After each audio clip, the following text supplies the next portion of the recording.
It's a great honour to be here with you all and to be invited to chair this part of the International Red Cross and Red Crescent Movement's very first joint grand opening ceremony for the statutory meetings. I'm really delighted to be involved in such a unique event.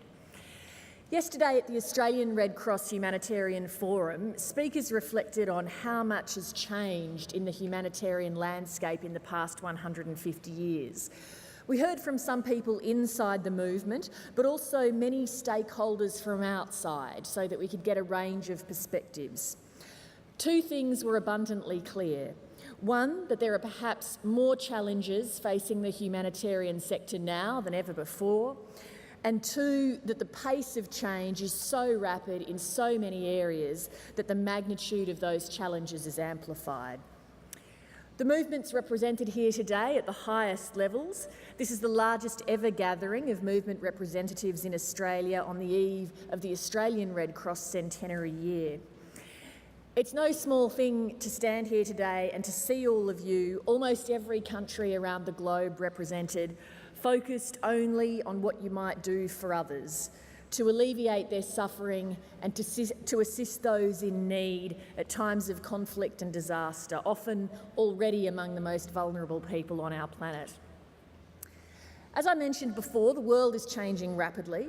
There's a recognition here in this room that the movement needs to look back to its rich history and strong past, but also to look forward to ensure it's able to face the challenges posed today and tomorrow. I'm aware that over the course of your meetings there'll be a range of topics and themes that require the vision and courage of forward thinking and progressive decision making as the world looks to the movement to adjust and adapt in its role as the globe's largest independent humanitarian organisation. Just some of the many questions you'll be considering and trying to answer. What sort of new opportunities does the movement now have thanks to technology, social innovation and entrepreneurship? Is the movement fit for purpose for the next 150 years? What needs to happen to ensure that you as a movement continue to be the leading humanitarian force in a constantly changing world? As Robert mentioned, we'll have a panel discussion commencing shortly, and we'll focus not just on the challenges, but hopefully on some of the practical things that the movement must take heed of and engage with going into the future. The panellists have been chosen to challenge you to think about the readiness of the components of the movement to be the future face of humanitarian action. As we've noted, the everyday work of the movement is changing as vulnerabilities differ and shift within and between national societies. Beneficiaries are well informed and are frequently receiving and sending real-time images and information and having social media discussion and debate right in the midst of conflict and chaos. Corporations and other actors are taking direct action. Entrepreneurs are working with and empowering communities to find and deliver their own solutions. Innovators are replacing or being fostered by governments. But urban violence, post-conflict recovery, small arms, gender and poverty are all issues that threaten humanitarian efforts and also shift the sense of need and who might address it and how. These are some of the issues that we're going to discuss with our panel now, so allow me to introduce them to you. I'm just going to move my seat around a little so I can speak to the panel a bit better. Perfect. All right, Cheryl Curnow is the Director of the Graduate Certificate in Social Impact and the Social Business Fellow at the Centre for Social Impact. She's the Centre's thought leader on social business, social enterprise and social procurement.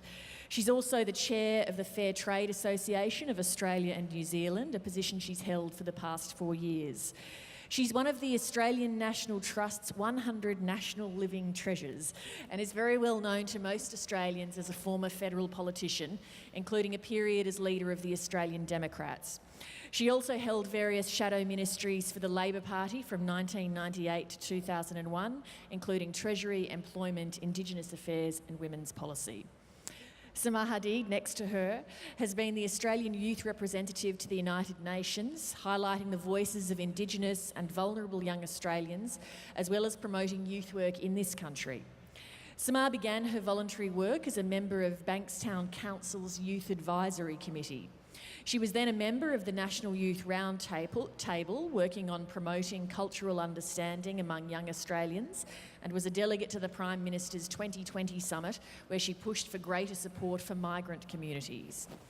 For 7 years, she volunteered with the Muslim Women's Association, building the capacity of young Muslim women. She completed a Master's in Human Rights Law, and in 2009, Samar became the first Australian to complete a Minority Rights Fellowship with the UN Office of the High Commissioner for Human Rights. Dr. Robert Mugger at the far end is the Research Director of the Iga Rapay Institute and a Professor in the Institute of International Relations at the Catholic University of Rio de Janeiro. He's an expert in security promotion and armed violence reduction in complex environments. He's knowledgeable about risks and responses to population displacement and resettlement, state building, stabilisation and the political economy. He directs several projects on international cooperation, transnational organised crime and humanitarian action in non-war settings across Latin America and the Caribbean. Juliana Rotich in the centre is a technologist, MIT Media Lab Directors Fellow, TED Senior Fellow, and currently serves as Chair of the World Economic Forum Global Agenda Council on Data-Driven Development. She's also the Executive Director of Ushahidi, a non-profit tech company that specialises in developing free and open source software for information collection, interactive mapping and data curation. It's all about building tools for democratising information, increasing transparency and lowering the barriers for individuals to share their stories. And Ben Hu is a highly successful internet entrepreneur. He's the CEO of the Cheeseburger Network, which attracts 375 million views a month across 50 different websites. Cheeseburger has generated 5 books, 2 of which have been New York Times bestsellers. Ben is an in-demand public speaker, including for South by Southwest and TED. Please welcome this terrific panel.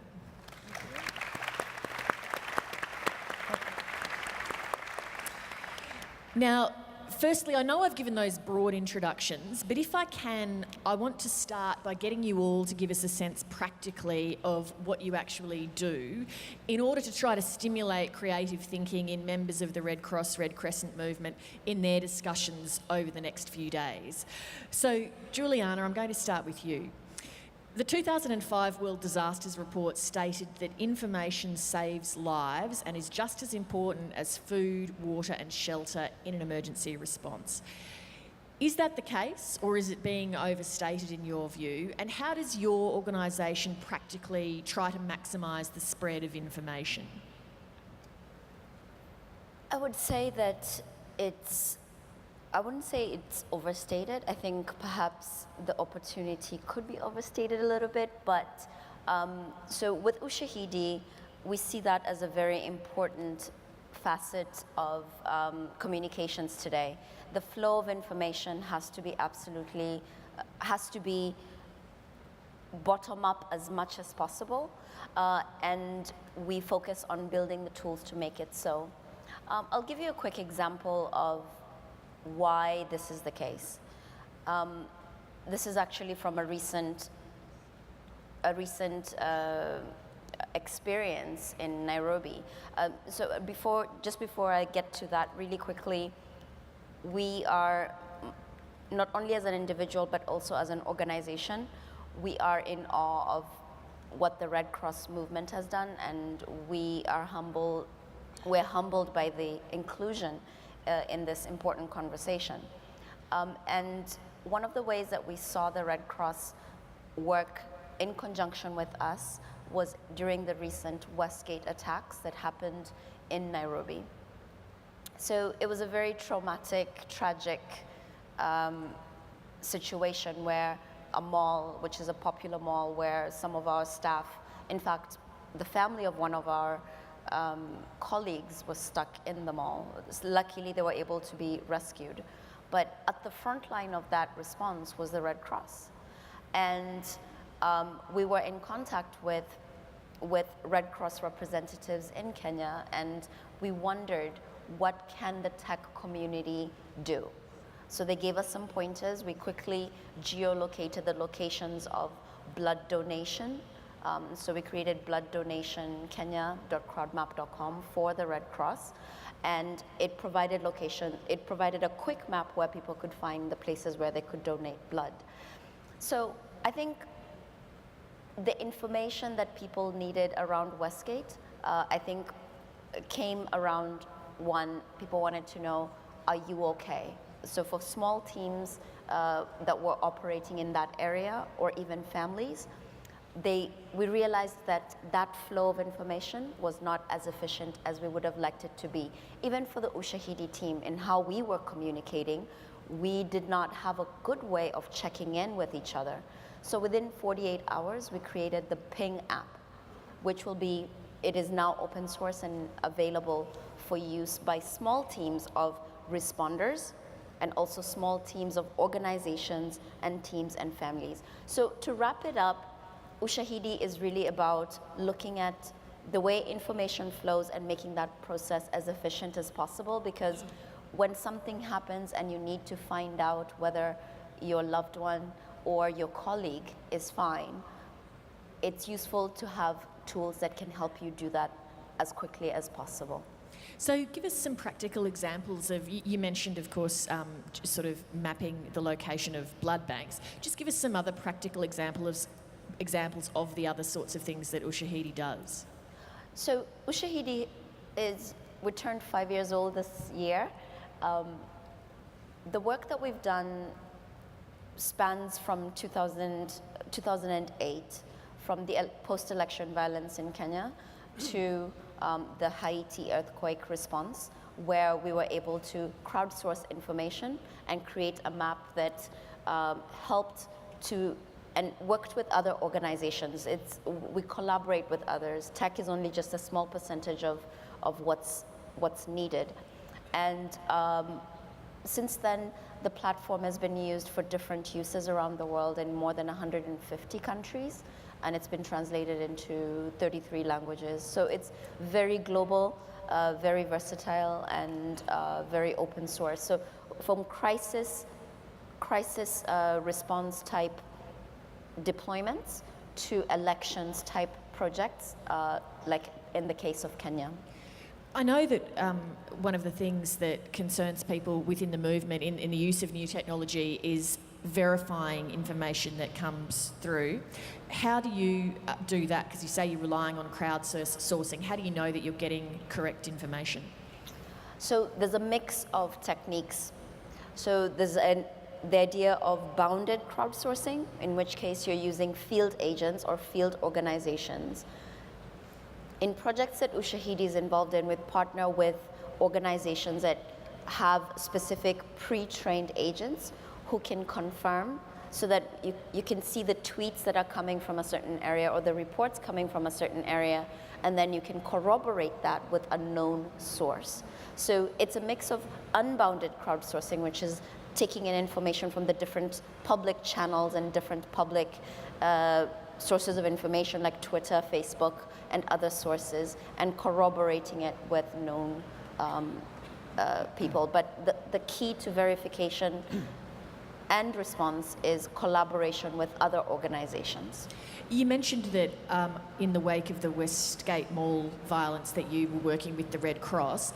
How did that come about? Did you contact the Red Cross? Did they contact you? And then how was that actually coordinated? Actually, it was person to person. I contacted one of the amazing people who work at Kenya Red Cross, Filippo Gola, and asked him, what can we do? How can we help you? He was in the middle of everything, and he was only able to quickly text me and said, do this. But it's not formalized, so I think that's the opportunity here to actually really think about the various national chapters that are part of the global ICRC, IFRC movement, to think about how to connect with local volunteer tech communities that can help them, so that they have that relationship and can quickly or even have the conversation beforehand. How do we handle emergencies? So it's pre-existing before you're actually facing a crisis situation. You have those bridges built and an idea of what people can offer. Exactly. Just because, obviously not all of us are tech heads, can you just explain, I know one of the things you've been involved with is data mapping of violence. What exactly is data mapping and how would that work, say, in a case of trying to pinpoint violent outbreaks? So data mapping or crowd mapping is the idea of, think of an upturned umbrella. So it's raining outside, so think of the wind coming and the umbrella being upturned, so you have the spokes pointing out. And these are the different channels, so Twitter, Facebook, email, RSS feeds, and even SMS as the different channels of information coming in and creating a funnel. So you have this funnel of information and it's aggregated in one place. So you have a map that gives you an idea of what's going on where. So you can see a heat map or a visualization of what's going on. So it creates a dashboard of sorts that can be used by different decision makers. And with that, you're able to have situational awareness. Obviously, there's some challenges because right now we're dealing with the issue of too much information. When you start to collect in rivers of data, it can quickly become a flood, and that's also another set of challenges. But the idea is to get all this information, get the signal from the noise, and really the role of the technical community is to try and get that signal to the first responders who shouldn't have to deal with the sorting through all that data. So that's the idea of data mapping or crowd mapping. So Robert, this fits a little bit with what you do, which is studying patterns of how and where things are happening. You particularly look at patterns of global insecurity. What has been the pattern of violence over the past 15 or so years? So here's the good news and the bad news. The good news is that there are 32 conflicts right now underway. In spite of the headlines with Syria, Yemen, Pakistan, Afghanistan, which I think are a legitimate and serious concern, we actually have fewer conflicts today than we did in the 1970s. And if you go back in time, if you go back hundreds of years, if not thousands of years, you've actually seen a progressive decline in the number, the frequency of conflicts, and the intensity of conflicts. And that may be very difficult for, I think, many people in this room to comprehend and grapple with, given that many of you are on the front line. And I have to also offer my tribute and great honor to be here with such an extraordinary group of people. But the data suggests that actually the lethality of conflicts are going down. To put that in perspective, taking together World Health Organization data from the PRIO Institute, from CIPRI, from a whole range of research institutes around the world, between 30 and 60,000 people die violently every year in conflicts around the world. A lot more die indirectly from acute malnutrition or diarrhea or preventable illness, but about 30 to 60,000 people are dying each year, give or take, and it's been going down progressively since the 1950s, 1960s, and as I said, for 100 years before that, as a proportion of the population. Now, the bad news is that although violence in conflicts appears to be going down, violence in other situations appears to be either staying the same in some areas or rising in some areas. Although we also see long-term secular declines if you look at long data, not necessarily big data, which is what we're talking about here, if you look at data over generations. And so what we're seeing in some parts of the world, for example, in Latin America, in Central America, in parts of Central and Southern Africa, even in parts of Papua New Guinea and elsewhere in the Pacific, you're seeing actually increases in violence occurring outside of war zones. And to put that in perspective, about 490,000 to 500,000 people die every year outside of war zones from interpersonal and collective violence. I live in Brazil right now, in Rio de Janeiro. You might know Rio de Janeiro is hosting the World Cup in 2014, the Olympics in 2016. Your image of Brazil as a place of beaches and laid-back people, and you're right, there is a lot of that. But Brazil has 50,000 homicides taking place every year. So 1 in 10 people who die outside of war zones dies in Brazil. Venezuela next door also experiences acute violence. Colombia, which has had a 4-decade conflict, also experiences conflict. Now, the good news, after that bad news, is that violence is preventable.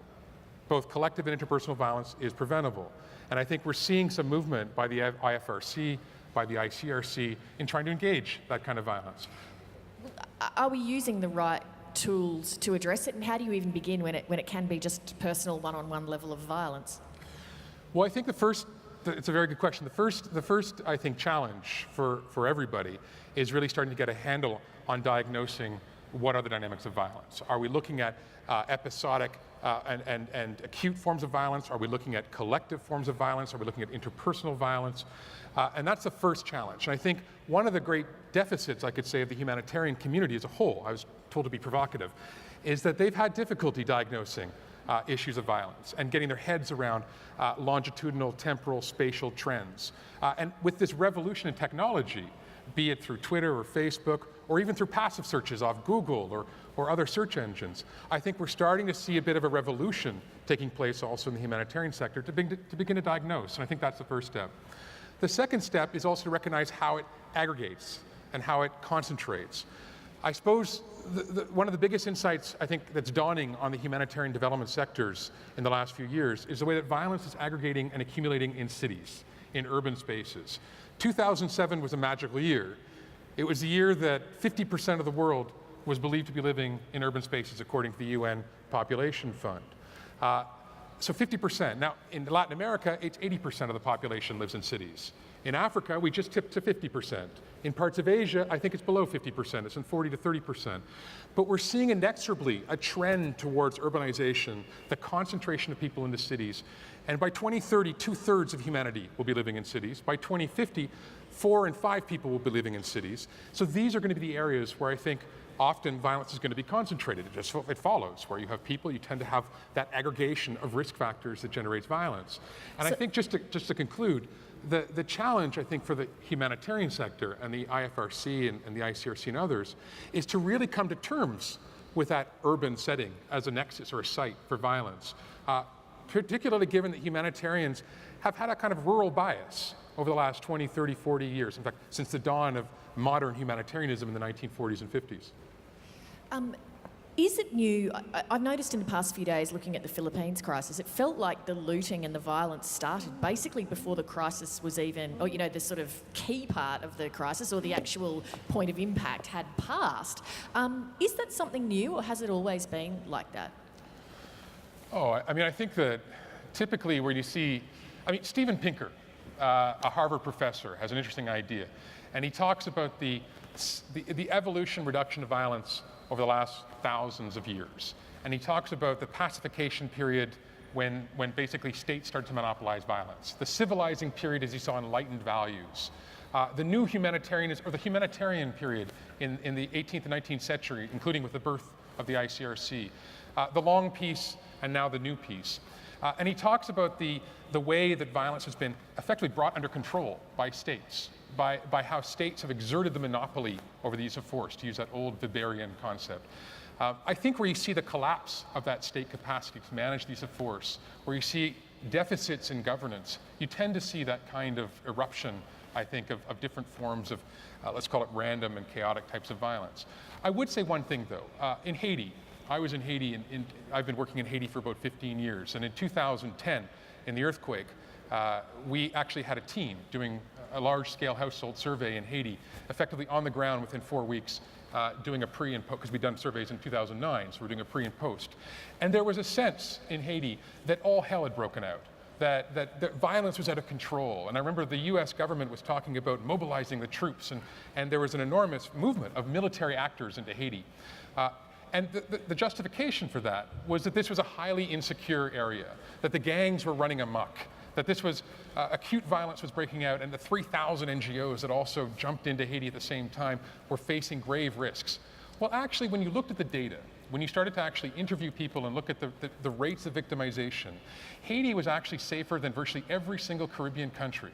It had the lowest homicide rate of virtually every single Caribbean country. It had the lowest rates of victimization, notwithstanding sexual violence, which is underreported, which we know. And this was an important point, and I think it speaks to a wider trend within not just the humanitarian sector, but predominantly the military, development, and diplomacy sectors to securitize, in some cases, responses. And in order to animate humanitarian aid, sometimes you need to maybe over-problematize the dynamics on the ground. So I would say, let's look at the data before we start jumping to conclusions. I'll come back to you a bit later because I want to ask a little bit more about what they're doing in Brazil as well, but just to establish the rest of the panel first, Samar Hadid, let me come to you. As we know, it is often, sadly, women and children who do bear the brunt of violence, whether it's in a war zone, a conflict zone, or a non-war zone like Robert's talking about there. This is something that you've done research into? Yes, definitely. I'm currently researching into how to adequately combat sexual violence in conflict, be it affected by women and men in particular. I think that there have been certainly inroads made, particularly within the UN system, around how to tackle the issue of sexual violence in particular and the protection of civilians. But it seems to still be a really large gap in the way we prevent it, as well as the way we respond to these incidents. I think that there needs to be further development within the law, first and foremost. To be fair, I think that the drafters of the Geneva Conventions, for instance, weren't fully, or rather couldn't foresee the threats to civilians that we now see in the theatre of war. So I think that certainly from a legal framework, there needs to be stronger protection afforded to women and children. I don't think that it's adequate as of yet. But also in terms of the services that we see on the ground, we need to continuously involve women and children in the decision-making processes and the design processes of these particular programs. So I think that it's an area that requires considerable improvement.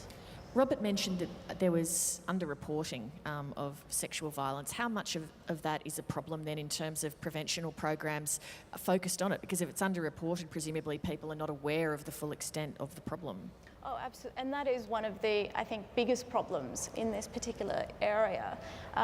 It's not often known that men also suffer sexual violence in conflict, for instance, and that's due to an underreporting of it, mainly due to fear. A lot of men within these contexts fear the criminalisation of, say, homosexual practices that may arise after reporting. So I think that, yeah, it's a lot to do with fear and really not providing the space, culturally sensitive spaces for civilians to report these incidents. So you mentioned changes to international humanitarian law could help, and you said there's room for other improvement. Just practically, for people going here back to their national societies, what sort of things are you talking about? Well, I think, it's, and I'm no expert in this area, to just put it out there, but I think that there needs to be a multi-layered approach to this, and that is that we need to understand the sensitivities around this particular area, particularly when we're dealing with women and children, and realise that people who have been raped, for instance, or have suffered sexual violence, operate in cultural contexts and live in cultural contexts that may prevent them from expressing their experiences. So we need to equip ourselves with the tools of cultural sensitivity, religious understanding, before we even approach the victims of sexual violence and those that have experienced violations within the theatre of war. And I think that there is a need to, as we've seen in other sectors, to converge with other service delivery providers within this area and really tackle this issue in a more holistic fashion, from prevention right through to response, like any issue, really. I mentioned also that you've done a lot of work with youth and youth empowerment and so on. You spend a lot of time talking to young people about what concerns them. What sort of things have you learnt that are of relevance to a humanitarian gathering like this? Well, really my area of expertise is in the field of movement building. I've been the Australian CEO of the Global Poverty Project, which is an international movement aimed at ending extreme poverty. Our vision is to see the end of extreme poverty within our generation and within, our lifetime. And we do this by tackling the root causes of conflict, really, which is about poverty. It is about grave violations of human rights. So we're almost in the business of conflict prevention. And we try to build this movement that has both depth and breadth, a movement that is based on values that are sustainable and values that young people in particular can identify with. But it's also one that can communicate readily and in an accessible way for young people to really drive. So we do this through engaging in digital technology, through building campaigns and platforms that young people can really empower themselves through and drive forward. Because any movement really in this day and age relies on the energy and the involvement of young people. And young people will certainly be the heartbeat, I think, of your movement moving forward. So we need to know how to adequately engage with young people and harness their potential and energy for the benefit of the movement. So we build platforms, digital platforms, that allow young people to take action. And we've built this platform called Global Citizen, based on the values of global citizenship, which really espouses a world that is sustainable and just, one that doesn't see divisions. We move away from the global south, global north sort of binary that has, I think, defined various development programs for centuries. And we reward young people for taking action in support of environmental, humanitarian, development, human rights causes. So we incentivize people to take action through this platform. It's a digital platform called Global Citizen, and they're rewarded with points. And we take them on a journey, so we try to lower the entry level for young people to get involved in our movement and across organisations and partners within the development sector in particular. And then we try to really raise the threshold of the actions they take so that they can become hopefully committed volunteers, committed members. And I think it's something that the Red Cross and Red Crescent movement can certainly learn from.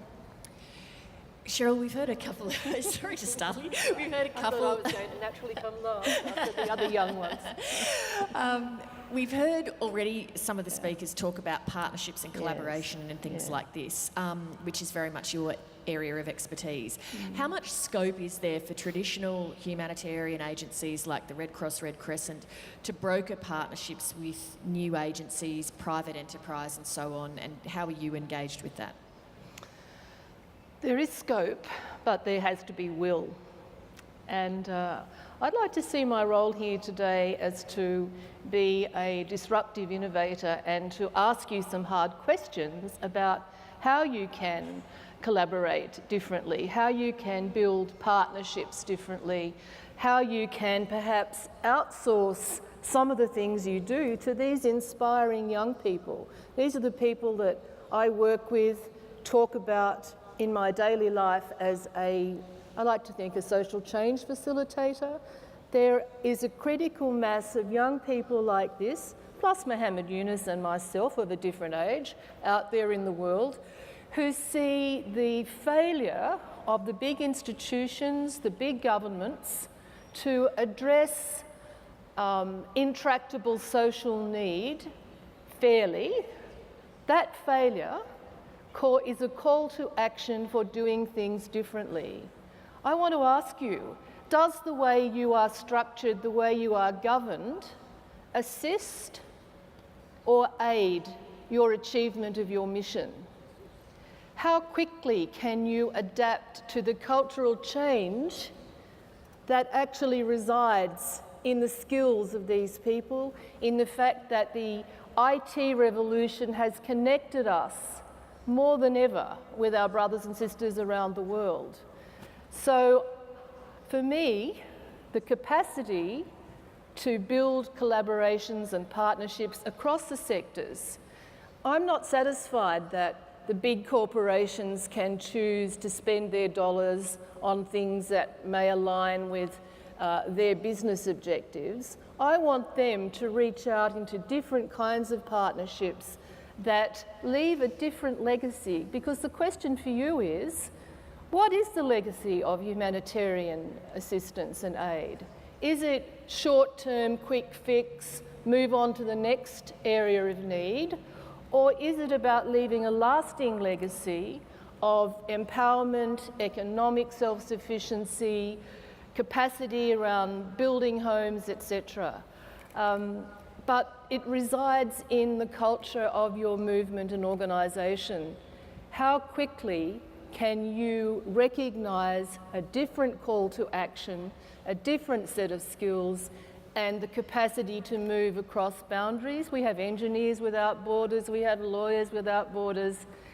How can we deliver humanitarian aid more nimbly, mobilise the money that's out there more nimbly, and how can we move across borders and deliver long-term legacies differently? I think that's up to you, because the skills are there waiting. Cheryl, so many questions I could pick up there, and I'll be provocative too. I mean, when you look at the experience, though, of, say, an organisation like the Red Cross Red Crescent, what makes you think that other organisations that they would outsource to could do it better? Because Juliana is indicative. I'm not talking about organisations, you see. I think the smaller organisations which are led by passionate individuals are actually the ones that can bring the capacity building and the skills to the task at hand. So it's not a matter of saying, well, it could be you could join with big organisations, or you could recognise the capacity of the Bens and the Julianas and the Samhars. I'm not sure about your area because I don't work in your area. I'm sorry, Robert, but it's not. It's a hard question because it requires leaving behind the entrenched bureaucracies, leaving behind the fact that we do it this way because we do it this way because it used to work. So it's a hard question, but I think it is a mixed solution for different areas, depending on whether the focus is disaster relief or longer-term humanitarian aid. Can you, Cheryl, give us some practical examples of where you've seen, it doesn't have to be the Red Cross Red Crescent, a humanitarian agency work with, say, a private corporation or a business or something of that ilk, where it's actually worked, where you've had a number of groups come together? There's a social entrepreneur in the UK called Reed Paget. Now, I'm hoping you know a little bit about social entrepreneurship, but in case you don't, it's where a person brings business acumen for social purpose. So he set up a water bottle company simply for the UK, because if you've lived in the UK, you know that it's very hard to get water from stations when you're commuting. His purpose is not to become rich out of selling bottled water, and the bottle is made of compostable cornstarch resin, by the way. His purpose is to bring clean water to people in developing countries. So I buy a bottle from the shelf in London, I pay a couple of pence more, 100% of his profits are reinvested through water aid in building pumps and hand pumps and wells in developing areas of the world. That's just one small example of where an individual with the passion for social purpose of bringing clean drinking water to other parts of the world can harness his knowledge, because we now have a generation of young people who have both the education and the financial capacity to bring a different view to the solving of these intractable problems. That's an example. I'm going to come back to the collaboration point because it's such a rich area to discuss. But firstly, just let me draw Ben into the discussion first. Ben, you're an entrepreneur. Is there a place for an entrepreneurial mindset in humanitarian work? And if so, how? That's a great question. So I actually recently read a study done by somebody at the University of Washington who talked about what is the difference between a great manager and a great entrepreneur. And what that study says is that a great manager takes known resources, things that they already understands, and then applies them towards a goal. An entrepreneur sees the goal and says, what can I draw up? What do I not have? And make sure that those do not stand in my way of achieving my objectives. For me, there's a lot of entrepreneurial people who are not entrepreneurs. The question is, what does the system do? What does the process in the organization do that allows them to become entrepreneurial in those environments? And those things are actually questions of an organization that allows people to fail and accepts failure as part of the learning process. An organization that accepts ambiguity as a path to actually learning, because in many ways, the things that makes us great are also the things that make us weak. And when you, as an organization, embrace those ideas of dualities that do not make sense, like a world that is filled with data where people are treated as numbers, at the same time that data is used to help individual human beings at a humanitarian level, those things are great if they can be combined and achieved in the right way. Those kinds of attitudes are what organizations need to embrace to encourage entrepreneurs to develop from within. The issue perhaps for, say, a humanitarian agency, particularly a major one like the Red Crescent, is, I understand your point about accepting failure, but failure, when you're talking at this sort of level, the stakes are so incredibly high, because if you decide, well, we're going to try a new approach to delivering aid to the Philippines and it doesn't work, you have then potentially cost people their lives or livelihoods. Sure. Actually, the same thing applies at the corporate level too. And I do understand that there's an enormous amount of lives at stake, and I do recognize that, and that I'm so honored to be here to even talk about this. But what we also talk about is, in order to make failure acceptable and make failure a learning experience, you must make failure small. You must do lots of little experiments where you do not put the entire livelihood of the organization or the country or the mission at stake. And so what you do is you encourage people to say, if you can do that for 1 million people, like that would be an amazingly big experiment. Can you do it for 100 people? Can we figure out a way to take that experiment and do it 50 times to a smaller audience so that we can actually see more results, more valid data about that process? That is an incredibly big shift in how organizations work. Because it used to be that all of us would spend so much time working together to do one big project. And every single push was for this one big project, one big moment, one big launch. Now on the internet, it is all about the little things. It is about the little things that you do a lot of that make a difference over the long term. And that, right now, what I see is, if you are afraid of failure at the large level, then you are failing people over the long arc of history. Because the moment you do not accept failure as a part of the lesson to be learned, you are giving up opportunity cost to be better at a future disaster. One of the things that your business is very, very successful at is engaging people.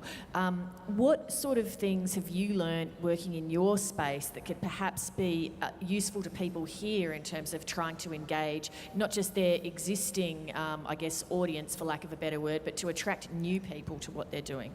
Sure. Just to be clear, I run an internet company that makes people laugh. We do humor. There's nothing really serious or amazing about what I do, other than we're really good at using technology to empower people to make each other laugh.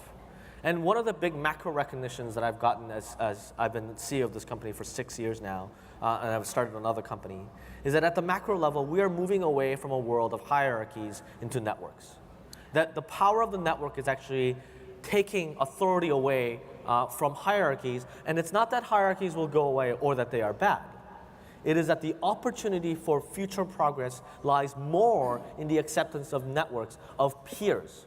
No longer power structures that say, you must do this, but a structure, an organization of people whose collaborative methods of actually doing business is going to be far more profitable and far more effective over the long term. Robert, what's your take on that? So many things I concur with.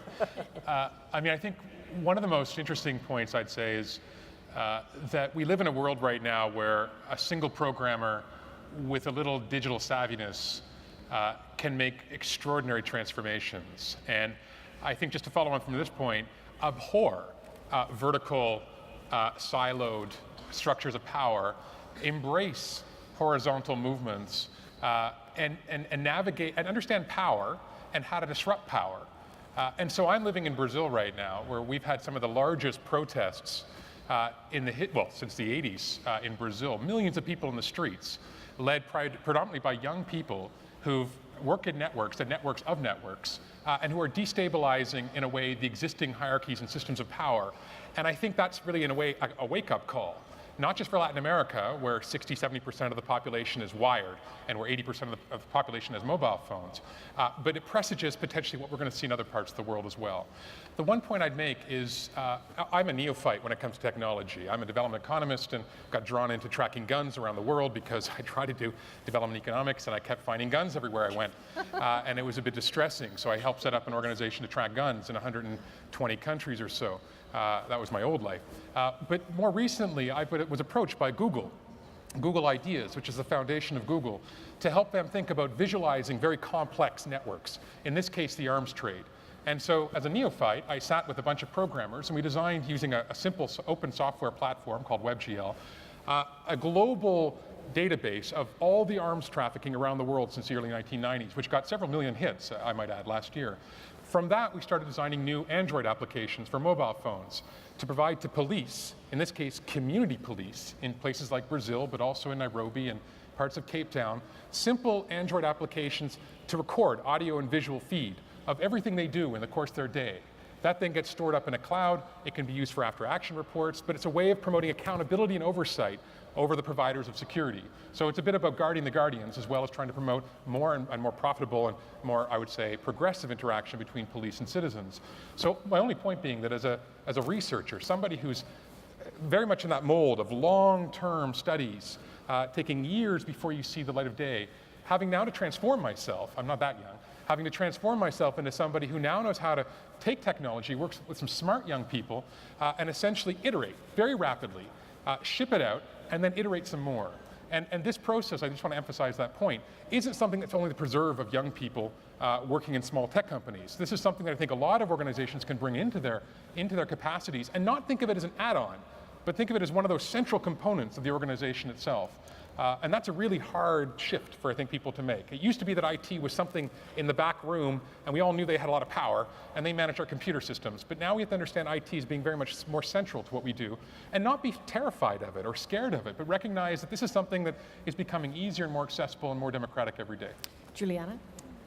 I think when we looked at the presentation in the beginning, where the guiding principles of the Red Cross were on the screen, I was really struck by the similarity between those principles and the ethos of the internet as we knew it, before we sort of lost it. But what if the movement, the Red Cross movement, could help to reclaim those principles of universality and unity?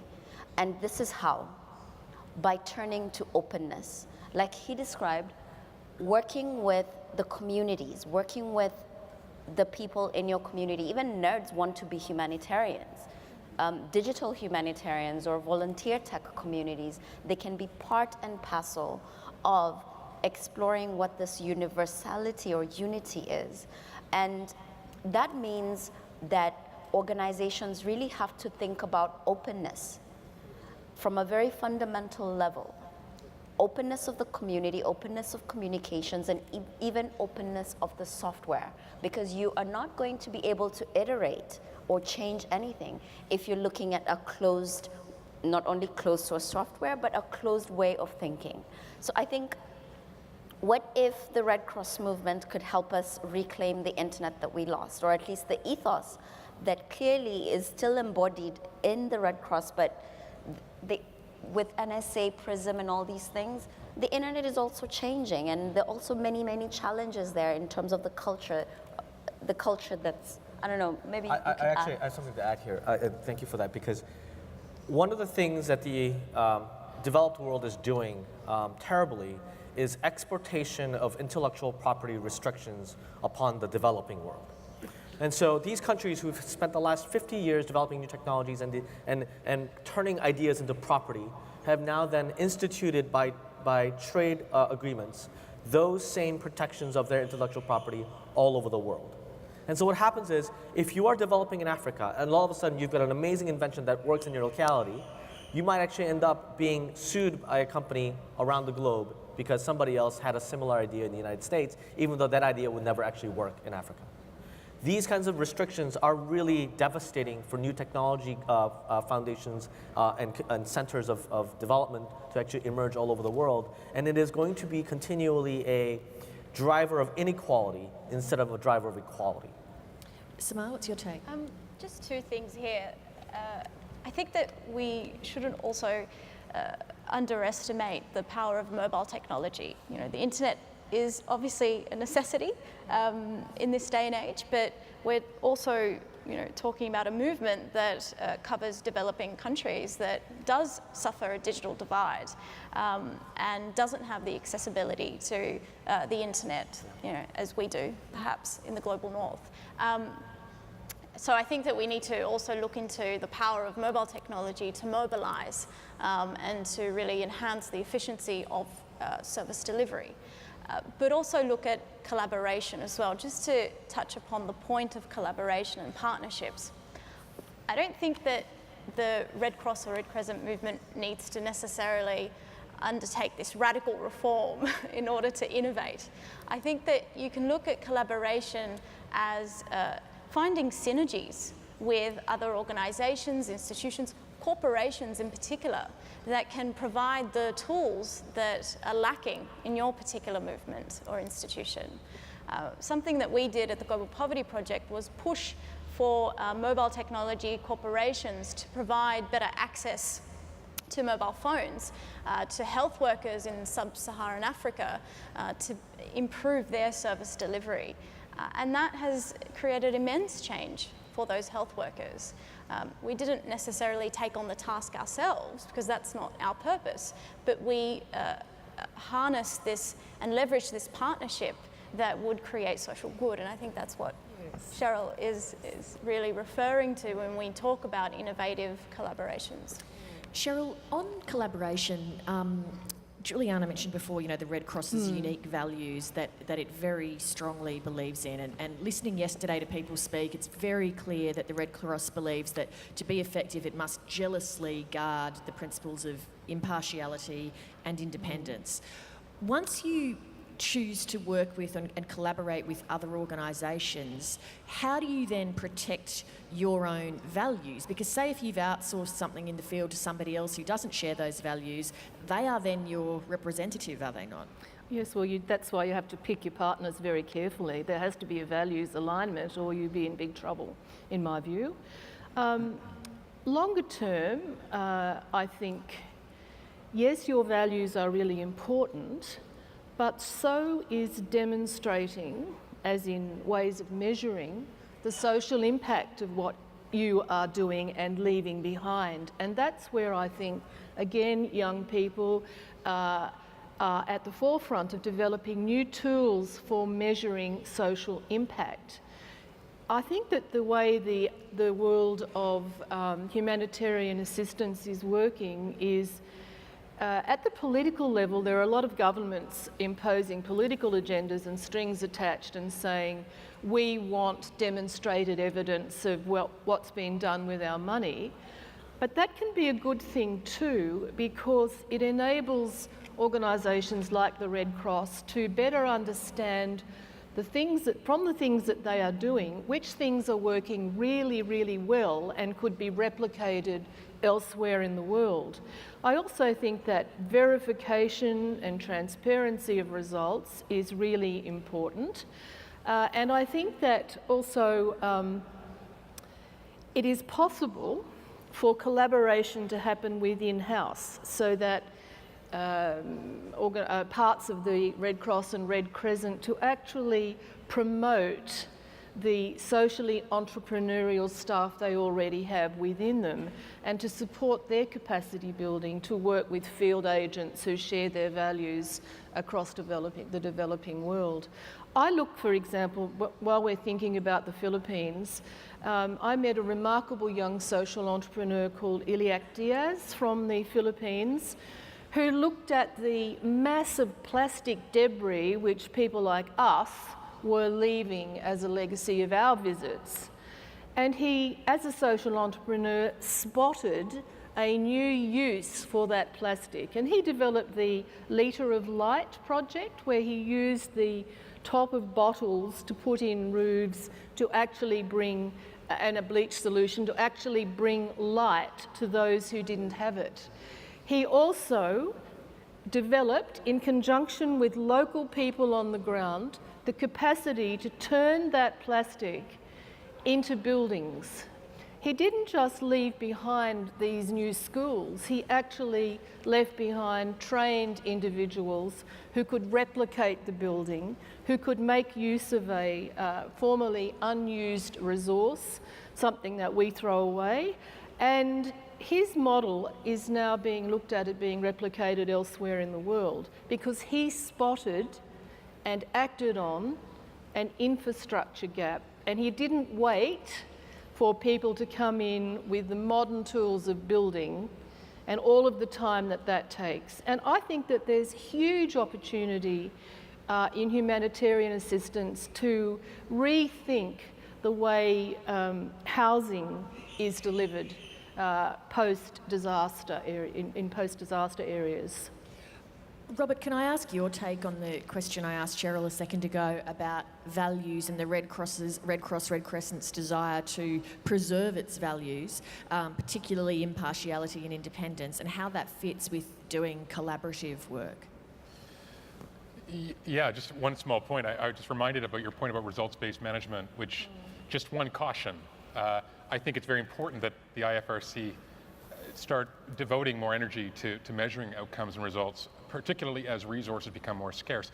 But Andrew Natsios, the former head of USAID, had a nice paper where he talked about OMD, or ODM, obsessive measurement disorder, and that in fact they've gone too far in emphasizing results-based monitoring, and we have to be careful. With respect to the issue of values, I actually think, I might sound a bit contrarian, but I think that in a way, the IFRC's and ICRC's emphasis on these four primary values, and frankly, the humanitarian community's emphasis hasn't changed that much in 150, 200 years. Many of the same principles are still in play. What has changed, I think, is the number of actors that are currently operating on the ground. And that's been a theme, I think, of this discussion so far, but also of yesterday, and I'm sure it will be a theme for the next couple of days. What we see is a proliferation, almost exponentially, of the number of actors on the ground, be they other, let's call them less orthodox humanitarian agencies, what we often describe in the academic field as Wilsonian, adopting a variety of perspectives, whether it be private sector actors, Walmart and others who are becoming more involved, Halliburton, et cetera, whether it be faith-based groups, not just Christian or Muslim, but a whole other range of different faith-based organizations, whether it be other governments that are playing a bigger role, including the BRICS and the emerging powers who are assuming an ever greater share of ODA, overseas development assistance. I think that is generating, in a way, a set of paradoxical tremors through the humanitarian sector. And in a way, it's forcing some of the old guard, the older traditional humanitarian organizations, let's call them the Dunanist organizations, to sort of rethink and renegotiate their relationships with those around them. And one of the great paradoxes, I think, of this sort of upwards trend, this globalization trend, is that this proliferation of groups has actually led to a kind of localization of interests. Yeah. So instead of what we all thought in the 90s, a movement towards universalization of values, almost an amalgamation of common identities and values, what we've seen with the growth and proliferation of organizations in a way is a localization and a fracturization in some ways, or fracturing of those. And I think what it's going to require, as just to go back to the original point, is not so much that those values are out of step with what's needed today. I think more than ever they're needed. But it will require, in a way, the IFRC and the ICRC to be even more urgent and more vocal about why these values matter in a world of complex and diverse interests, to really stress the communication. And I know that's job number one, often, well, it's not job number one. Job number one is saving lives. Maybe job number 2 or 3 of the IFRC and the ICRC is really establishing why they're there, what their values are about, what their brand is. That's very important to issues of access and negotiating access. But I think more than ever, there's going to be a need to reinforce that. Cheryl? I would have previously said that you wouldn't find people with conflicting values with yours working in this space, but there's a new part of the corporate social responsibility landscape which is emerging, which is called creating shared value, not values, but shared value. But ostensibly it means instead of doing the kind of good, positive social things as a company out there on the side, giving a foundation money to go away and do some good, some companies, Unilever is one, Nestle is another, Stocklands, which is a building company here in Australia, is another. They are looking at creating a part of business which is good for the business and creates social good as well, and they are making the business case. And I think if you're very careful about who you choose to partner with, it might be possible to find some corporate partners around creating shared value. Now, I will never forget the Nestle infant formula story from the past. And I would always be very careful in working in Mohammed Yunus works in the delivery of yogurt to impoverished families in Bangladesh, and he works through Danone. So you have to do your due diligence, but you have to also ask, what are you creating in a shared way as a result of these collaborations and partnerships? Let me pick up on that with Ben a little bit. Ben, if we're going to see more private organisations or corporations step into the humanitarian space, do we have to accept that in the future there will be a profit motive involved in what traditionally we may have considered to be charity work? I think that it is safe to assume that any corporation that engages in humanitarian work has some profit motive. Yes. It may be indirect, but they are interested in an outcome that benefits them in one way, shape, or another, whether from a public relations, they want to wash away some sins, or whether it be to enter new markets and get to understand partnerships. That doesn't make them bad, right? It's disclosure that is important, that the understanding of these perhaps underlying reasons why they get into partnerships are important. It's also important that as nonprofits, you do not demand any less from these corporations as if you were a customer. I think it's super important to ask them the question, are we getting the same level of service and product and quality that you'd offer to anybody else who would be paying you in cash? It is not that a charity is something you put down towards. A charity is something that you should treat like any other customer, and that if you hold corporations to those standards and say, we want to be respected like any other customer, even though you're giving us this for free, then it is a fair trade. They're getting something from it, and so are you. Juliana? Before I come back to that, I think the conversation about collaboration, the one thing I'd like to add on that conversation is, because this is a panel about the future of humanitarian action, I think one of the board members of Ushahidi, Clay Shirky, wrote a book called Cognitive Surplus. So as the different members here go into the other private meetings to think about what are the strategies of tapping into that cognitive surplus, because you may not have time to vet each and every partner. Though the question is, how can you engage young people, or how can you engage citizens with the cognitive surplus that they have to assist the Red Cross and the Red Crescent movement to achieve its goals? So I think that's something that needs to be thought about, because we live in an attention economy. And we'll probably go back to Ben to talk a little bit about this, because people don't have that much. Attention is just such a precious, not really precious, but it's a different time. People don't have the attention span to think about the hard problems of the world. The question is, how do we tap into that? Is it microtasking? Is it what are the different ways that we can learn from the media, the new media companies, and also other people who are working on the ground to make this happen? Ben, do you have any particular thoughts on that? Yeah, the attention thing is very interesting because the way I see it, imagine a nice, beautiful, warm apple pie, okay? And let's say you've got a really thick pie. It used to be that attention was like that. But over time, as the internet and as social media and other technology devices have increased the amount of time we spend consuming media, the pie has gotten thinner, but it's gotten bigger. So what happens is any attempt to grab a large portion of the pie becomes a very laborious effort. That it takes more energy, more money, and more resources, and more people to help you capture that attention. And so one of the best tactics that we've learned over time, especially with this new generation, especially for a nonprofit, is to capture attention through other people. That crowd movement, that peer pressure to accept that this is something that they should be doing is incredibly powerful at driving mass audiences, even albeit for a temporary amount of time, to raise attention to that. And that is a super effective tactic. On that point, Cheryl, it makes me think of one of the key future challenges. It's always an ever-present challenge, which is about funding and money. Wants and needs are always unlimited, but resources are limited. Yeah. Can we rely on governments and the Western party political system to deliver the money that's going to be required for the future of humanitarian work? And how does the movement need to think more creatively about where the money's going to come from?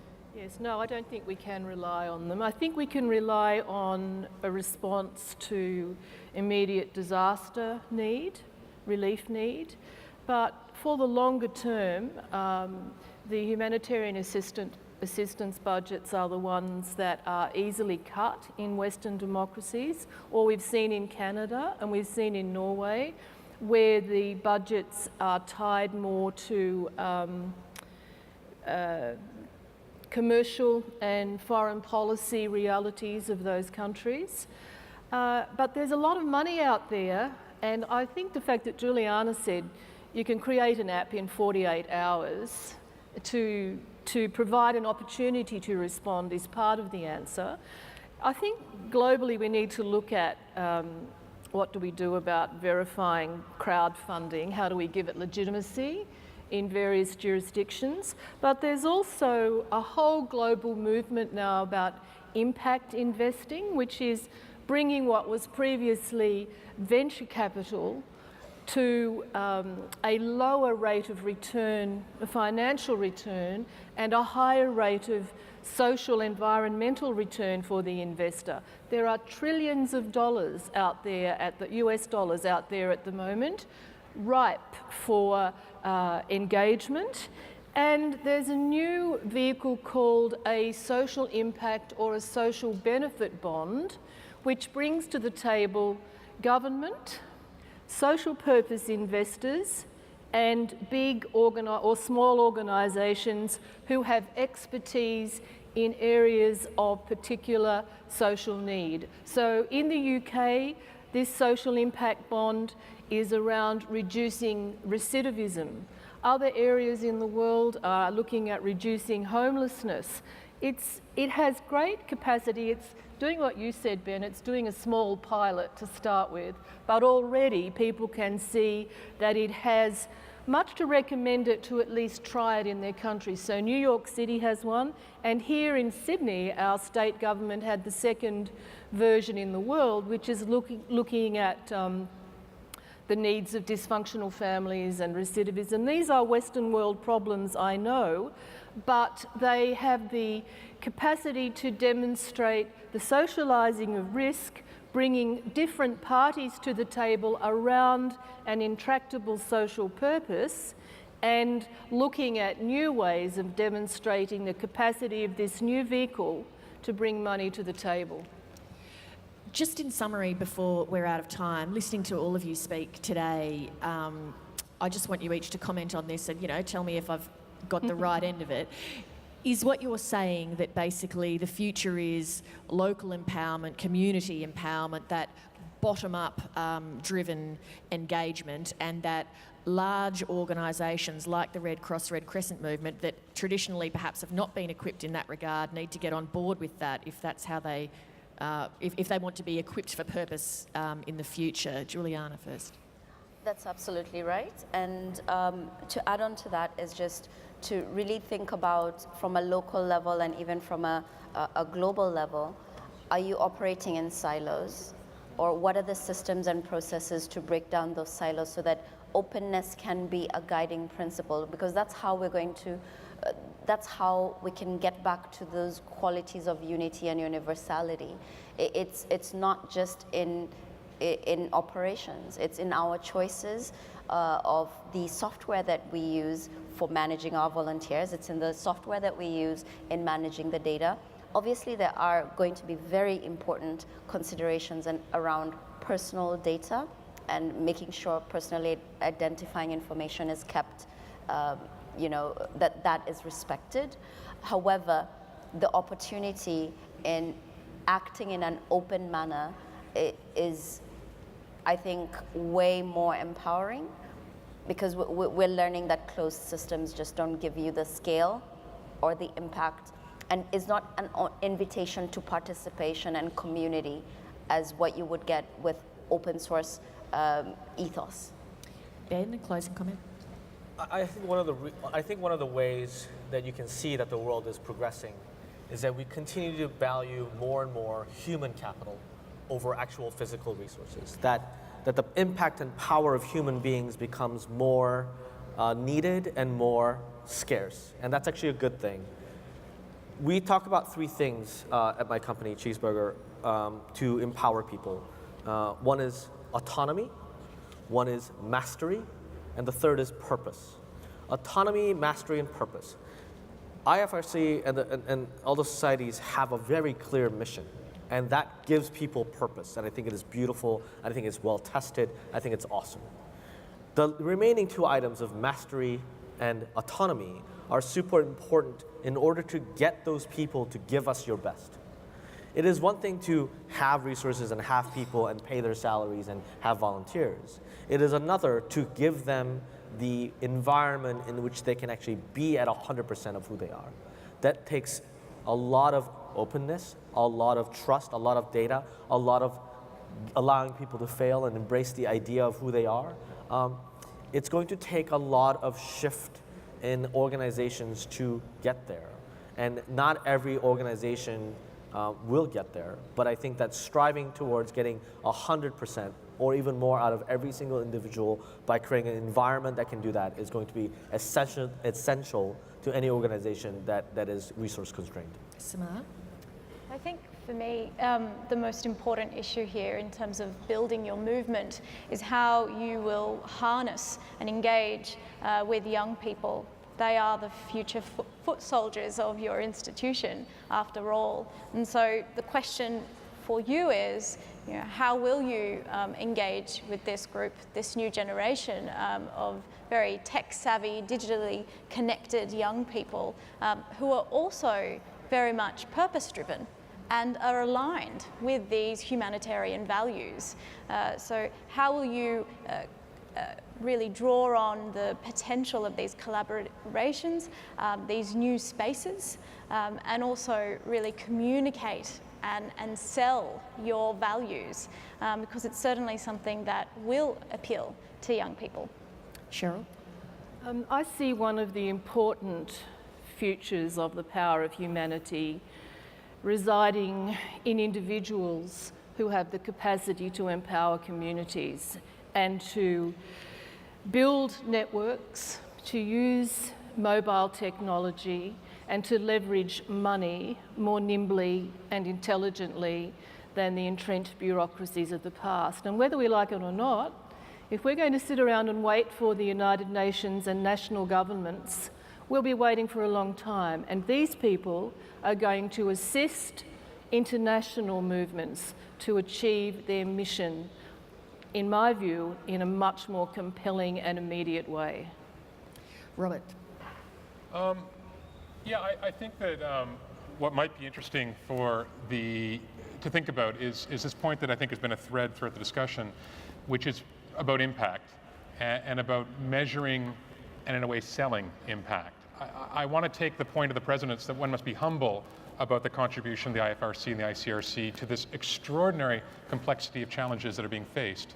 But I think that what could be useful is a better job of demonstrating impact. For example, we know that for every $1 spent on disaster risk reduction, the return on investment is $2.9. We know that that's a net benefit, but we're not particularly good at selling it. We know that violence prevention, especially focusing on early infant and young adolescents, can yield enormous dividends in terms of productivity down the road, but we don't sell that. I think other organizations have done rather well at doing that, and it's certainly an area that's perhaps less charted and that ought to be navigated. The second point I'd make is just to re-emphasize what I think all the panelists have made, which is that the IFRC and the ICRC are big boats. And it's very difficult to move these enormous boats. But I think that the buzzwords or the watchwords that we're hearing are words like flexibility, adaptation, recognizing and creating incentives for risk-taking. I think these are really important institutional shifts that, if nothing else, need to be reflected on over the next couple of days.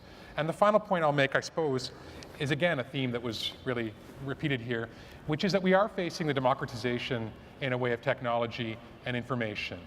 The narrative is no longer controlled by a small cabal of humanitarian agencies, never mind governments and others. And the IFRC and the ICRC are in the same boat as the UN and the World Bank and a lot of other big multilateral organizations which are equally challenged with this idea of the fragmentation, which often they see in a way pessimistically as opposed to an opportunity. And I think if anything, if there's any message out of this panel, it's that these are extraordinary opportunities. We have 2.8 billion people who are connected to the net today. In the next 10 years, it'll be 5 billion. If you think the net is confusing, just wait. Just wait. In 5 to 10 years, it's going to be a whole ruckus out there, notwithstanding some of the fragmentation in the internet. So I think it's coming, and mobile technology is coming, and I think it's time to embrace it. Thank you very much to all of our panel members today. I know some of you have come a very long way, and it's been really interesting to hear your insights. Please join me in thanking our panel. Thank you. Well, the issues raised today have been extraordinary in their breadth and depth, and they're just a tiny sliver of what you're going to be dealing with over the next few days. And I hope that you've been both challenged and inspired, and maybe in some cases provoked and annoyed. All day long in my job as a journalist, I report on problems and disasters, but it's not that often that I get to actually hear people put forward ideas as to how they think some of those problems can be addressed. So it's been quite fun to chair this panel today and actually hear what some people are doing in these sorts of quite innovative spaces. These visions from outside the movement will hopefully be a useful tool in your upcoming deliberations as you consider how the movement should examine engagement with private enterprise, grapple with the horrific statistics of urban violence that Robert mentioned, reflect on the role that social entrepreneurship and national donors can play in ensuring sustainability, and acknowledge the important part that young humanitarians have to bringing critical topics and fresh answers to the table. In the upcoming hours of your meetings, as you're involved in workshops, debates and the passing of resolutions, I encourage you to remember some of the discussions that we've been privy to over the past couple of days. I wish you all the best for your deliberations here and in the practical work that lies ahead, and I thank you for the work that you do around the planet to help people deal with some of the most devastating circumstances that they're ever likely to face. Thank you very much for that.